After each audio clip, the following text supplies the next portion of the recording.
was born into rejection, beaten, starved, humiliated. Even her father, the one meant to protect her, betrayed her. They thought she was weak. They thought she would break. But she returned, not with mercy, not with forgiveness. She returned with justice, and justice had no pity. But what happened when her stepmother came face to face with the spirit? Stay with me and you will find out. Welcome to Efik Ancestral Tale. This is In the Quiet Hour Before Dawn.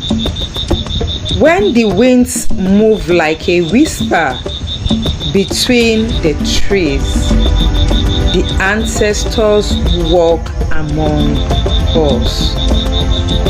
They do not always come with blessings.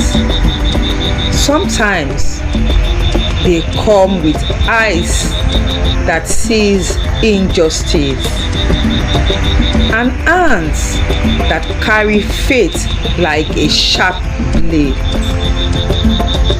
This is the story of a woman who became a wife, not for love, not for choice, but as payment for a debt. A story where the gods watch in silence until they could no longer bear it. In the small village of Okwaye, there lived a young woman named Adun. She had no parents, no brothers, no sisters. Her only blood in this war was an uncle, a man whose greed was faster than his yam barn. When the village chief demanded repayment of a debt the uncle could not settle, the bargain was struck in whisper under the moon. Adu would be given to the chief as wife, and the debt would vanish into the dark.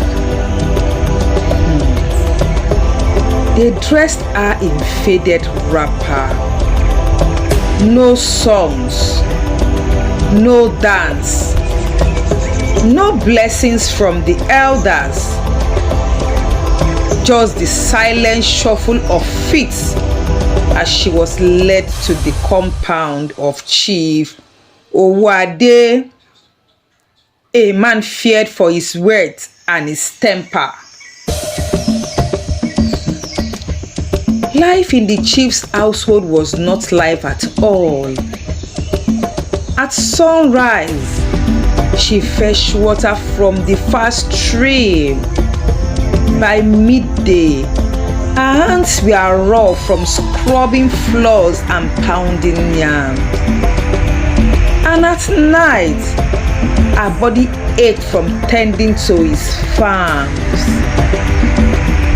No matter how she served him, be it cooking or cooking the sweetest soup, keeping the compound spotless, his eyes never softened. He saw her not as a wife, but as a burden. When he spoke, his words were stones thrown without mercy. When he looked at her, it was as if though he searched for fault that did not exist. Months passed. Then the wind shifted. Ado was with child. And for the first time, the chief's voice carried something other than anger. But it was not kindness, so it was hunger. Hunger for a soul. Pray. He told her that you carry a boy, for a lion can only beget a lion. She smiled weakly, not because she shared his wish, but because silence was safer than truth. Throughout her pregnancy, the chief's hand grew heavy, his tongue less sharp, but only because he believed his heir was growing within her. Then came the day of our labor. The sky darkened.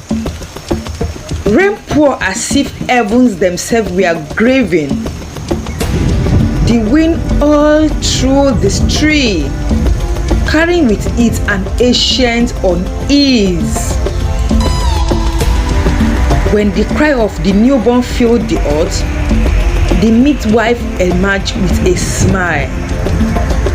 "Hey, healthy child," she said.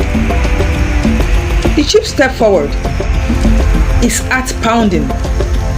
But when his eyes fall upon the small weakling form, his lips curled in disgust. "Hey, girl!" He kept quiet. He did not speak again. He did not bless her. He simply eased, turned away, and left the room, leaving Adu clutching her daughter, her joy laced with sorrow. By the next moon, Adu and the child had been moved from the main hut to a small, crumbling shelter at the edge of the compound. There was no celebration for the birth, no gift from the villagers, only the cold shadow of the chief's disappointment. And so, the little girl's life began under the shadow of a father who wishes she had never been born. In some homes, a wife's only enemy is time. In others, the enemy comes wearing bead, perfume, and a smile that hides the teeth of a viper. And for Adu and her daughter, the day the second wife entered their lives was the day the shadow in the chief's compound grew darker. The chief took his second wife, Abeni, in a ceremony filled with laughter and drum. The villagers clapped, the elders blessed the union, and the air was thick with the smell of roasted gold. But in the small hut by the compound's fence, Adu and her daughter watched in silence. The child's eyes grew wide, and she asked her mother, "Mama, what will happen to us now?" The mother could not reply. And then it began. Abeni would take the food Adu cooked and sprinkle salt into it until it was too bitter to eat. She would hide Adu's toes and accuse her of laziness before the chief. She whispered in his ears when the moon was high and the air was soft, sowing seed of more hatred towards the first wife and her daughter.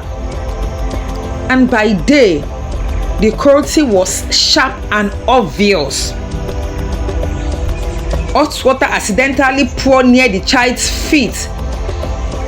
The little girl sent to stream again and again until her nails trembled.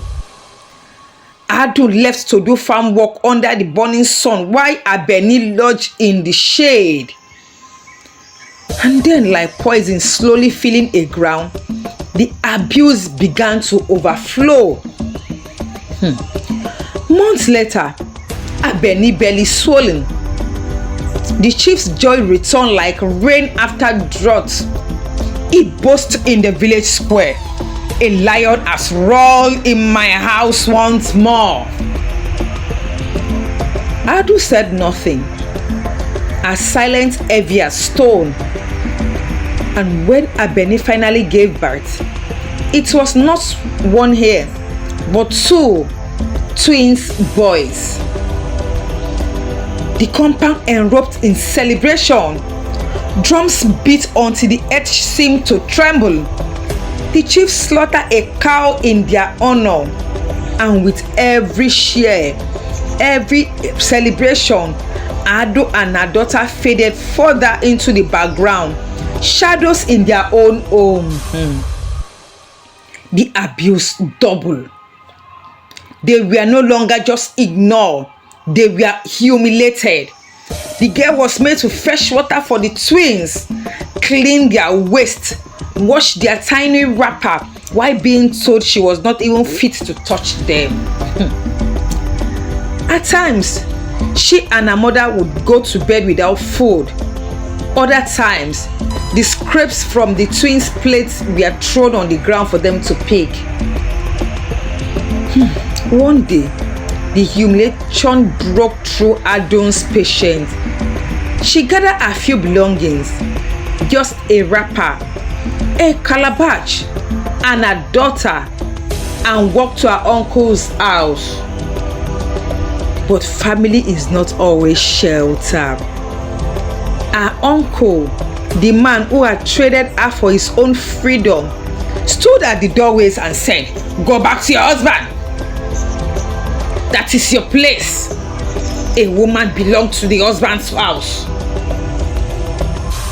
The words were cold, final, and heavier than chain. Adu turned back and walked into her prison once more. Not long after, sickness crept into Adun's bones. Her hands trembled, her steps slow, and her eyes grew dim. Fever burned through her night, and chills shook her in the morning. One stormy night, her daughter, now 10 years old, ran barefoot to the main house. A small voice cried, "Papa, please, something is wrong with Mama." The chief did not rise, but from within the shadows, Abeni's voice cut through in the night. "Go away! You disturb our sleep."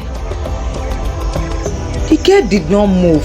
She stood there, drenched in rain, begging until her lip quivered, but they shut the door on her face.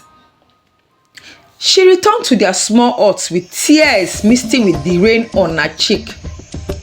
Determined to save her mother, she boiled water over firewood and used a rag to whip her mother's sweating body. She wiped her mother's body. She wiped the face. She wiped her body.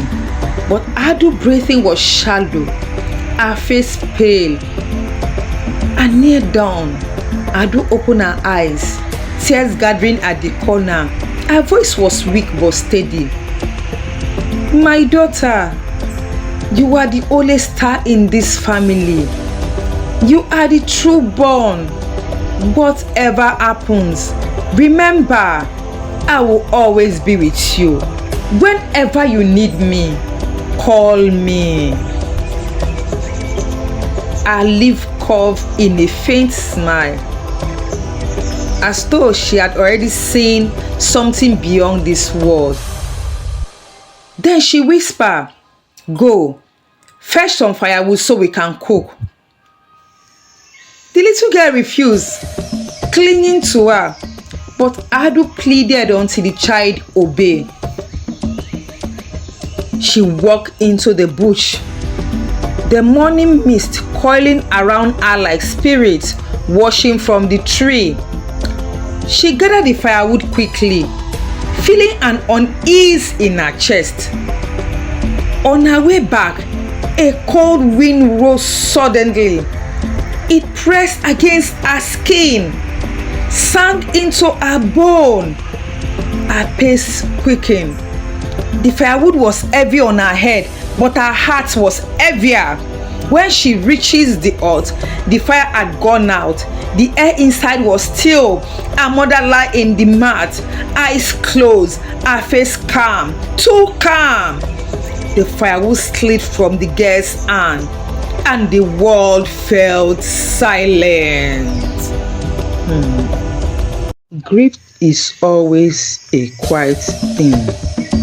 Sometimes it is a seed buried deep, waiting for the night when it will split open and grow thorns. And in the chief's compound, the death of Adun was not the end, it was the beginning. After her mother's burial, the little girl was left without shield or shelter, no arms to hold when the rain comes, no gentle words to whisper that tomorrow would be kinder. Her father's eyes held no pity, only the satisfaction of a burden removed. Abeni's smile was sharper now, the kind that drew blood without leaving a cut. The punishment grew with each passing day. If she spilled water, she was slapped. If she coughed while cooking, she was told she wanted to poison the food. If she slow in her choice, the twins would kick at her legs and laugh. Some nights, they would not give her food at all. On others, the leftover would be thrown to the ground, where even the chickens turned their beak away. The worst was the humiliation. They would make her kneel in the courtyard and balance a calabash of palm wine on her head. The chief and his second wife would sit beside her, drinking and eating goat's meat, using her small bag as a table. If she was tired or trembled and the wine split, the beating would be swift and merciless. Days bleed into nights. Nights bleed into weeks. Her little body grew thin, eyes hollow. Yet she never complained aloud, but inside, the grief was building like the dark cloud before a storm. Then one evening, after being beaten for refusing to wash the twin soy wrapper before she had even eaten, she was ordered to sleep outside in the cold. She wandered into the darkness, past the yam barn and the tall kola nut tree, until she reached the small mound of earth where her mother's body lay. The moon hung low, bathing the grave in silver light. The girl knelt, her hands clutching the soil. Her voice cracked as she spoke. Mama, why did you leave me? You said you would love me. So why are you silent? I can't take this anymore. I thought I was your little angel. Why is this happening to me? her words broke into sobs. She pressed her face into the deck and cried until exhaustion pulled her into sleep. But that night, something stirred. The winds rose, cold and sharp.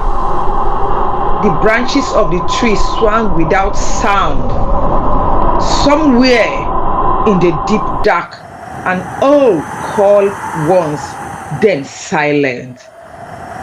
In the chief's main hut, a clay pot toppled from a shelf, scattering into pieces. The water jar tripled over, flooding the floor. A wooden stool slid across the room as though pushed by invisible hands. Abeni woke with a start, clutching a wrapper. The chief sat up, his eyes darting to every shadows. At the grave, the girl slept on, unaware, but the air around her was thickening heavy with something unseen. And then, feet, bare and silent, stepped into the moonlight. It was Adun, her dead mother. Her face was calm, but her eyes burned with a fire that did not belong to the living. She looked down at her sleeping daughter, a shadow falling across the small trembling form. The wind wrapped around them like an embrace, and somewhere in the distance, a dog began to bark. That night, the spirit of Adun returned, and though the child did not know this yet, the rest of a mother does not rest in the grave. When the living cry, the gods may listen. But when the dead cry, even the wind stands still to hear. In the night that followed, the compound of Chief Owade was no longer a home. It became a hunting ground, and the hunter walked without flesh or breath. The first night after Adun's spirit returned, the disturbance were small, pots breaking, stools moving, the sound of footsteps where no one walked. But the second night, the air itself seems to turn against the chief and his wife. The fire in the hearth blew out without warning, plunging the earth into darkness. The lamp went off. A mat rose from the floor and slammed against the wall. Hey, the mortar in the corner trampled over, splitting grains across the floor. Hey, from the shadow, a whisper called through the air. Too tough to understand, yet sharp enough to pierce the heart.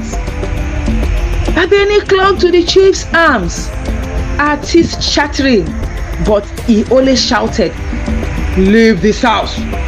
Whoever you are, show yourself!" The answer came as a sudden gust of wind that rattled the window and made the door crack on its ends. By the third night, fear had already begun to eat away their courage. They barely slept, their ears straining for every creak, every rattle in the darkness. The moon was high when it happened. A sound like slow, deliberate footsteps came from the courtyard. The door to the hut grew open, though no one touched it. Then she appeared. Adun! Her white wrapper glowed faintly in the moonlight. Her eyes were fixed on the chief, and in them burned the fury of a storm that had once waited so long to break. She stepped forward. The chief's voice caught in his throat.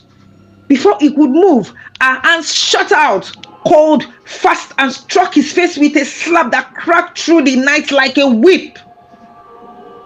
He fell. His body hit the mat.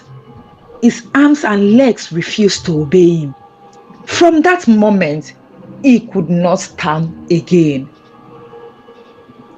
Abeni's scream turned through the night, but the spirit turned to her. Her mouth twisted in an unnatural shape, as if invisible finger had gripped it and pulled. She stumbled backward, clutching her face, her voice breaking into cries. The spirit's gaze lingered a moment longer, and then she was gone. The only trace of her was the smell of rain on dry earth, and the echo of her footsteps fading into the winds. And by dawn, the compound was in chaos. The chief lay still, unable to move from the neck down. Abeni sat in a corner, weeping and spitting into a calabash, unable to close her mouth properly. Word spread quickly through the village. Neighbors came with cowries, kola nuts, and bottle of palm wine, calling for the service of the native doctors. They tried all they knew, burning herbs, chanting incantation, sprinkling blessed water, but each night the disturbance returned. Sometimes it was the sound of pounding yam in the dead of night. Other times it was the sudden shattering of every calabash in the kitchen. One night, the queen's chief and the twins woke screaming, pointing at a corner where no one stood except for eyes glowing faintly, watching. The chief's compound became a place where people avoided after sunset. Even the village dogs refused to cross its gates. It was clear that this was no ordinary hunting. The spirit hunger was not random. The spirit anger was focused, precise, and unhealing. Then came the old seer, with eyes clouded by age, but sharp enough to see the truth, and a voice that could call a spirit by the name.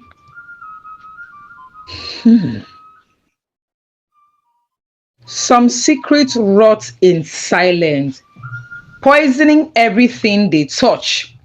But when the spirit decides a truth must be spoken, no wall, no lie, no man's pride can hold it back. The day the old seer arrived, the wind itself seems to follow him, carrying with it the weight of the unseen. The villagers gathered in silence as the seer stepped into the chief's compound. His robe was the color of ashes, his walking stick carved with the faces of ancestors long gone. His eyes, though clouded with age, seems to look past walls, past skin, into the very soul. He stood in the center of the compound and struck his staff against the earth 3 times. The sound echoed like a drum from the underworld. The one who walked at night stand here with us, he said, his voice deep and certain. She is not wandering. She is not wandering. She is hunting, and she will not leave until the depth of the truth is paid. The chief, lying helpless on his mat, tried to speak, but his lips trembled without sound. Abeni shifted uneasily, her twisted mouth tightening. The seer closed his eyes and began to chant. The air grew heavy, the sunlight dim as if a cloud had swollen the sky. Then, his shadow, stepping out of the winds, Adun appeared. Adun was more solid than before, her presence filling the courtyard like a tide. Her gaze were fixed on Abeni, unblinking.